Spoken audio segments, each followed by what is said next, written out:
Ko'pchilik ota-onalar bolani jazosiz tarbiyalash imkonsiz deb o'ylaydi. Ammo aslida bola tarbiyasi bu buyruq yoki jazo emas, balki tushunish va mehrdir. Jazo bolani to'xtatadi, lekin o'rgatmaydi. Qo'rquv vaqtincha itoat keltiradi, lekin ishonchni buzadi. Jazosiz tarbiya bizga shuni o'rgatadi. Bola har doim yomonlik qilgani uchun emas, ko'pincha tushunilmaganligi uchun noto'g'ri yo'l tutadi. Ota-ona farzandining his-tuyg'ularini tan olganida bola o'zini qadrlangan, eshitilgan inson sifatida his qiladi. Ana shunday tarbiya haqiqiy natija beradi. Bu kitob sizga bolangiz bilan hurmatli muloqot qilishni, chegaralarni mehr bilan qo'yishni va eng muhimi, jazodan kuchliroq narsa bu ishonch ekanini o'rgatadi.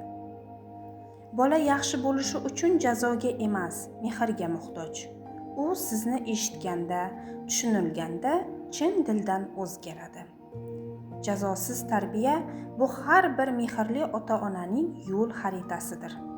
Farzandingizni jazosiz ham baxtli, mas'uliyatli va mehribon qilib o'stiring. Mehr bilan tarbiya qil, chunki jazo unutiladi, mehr esa esda qoladi.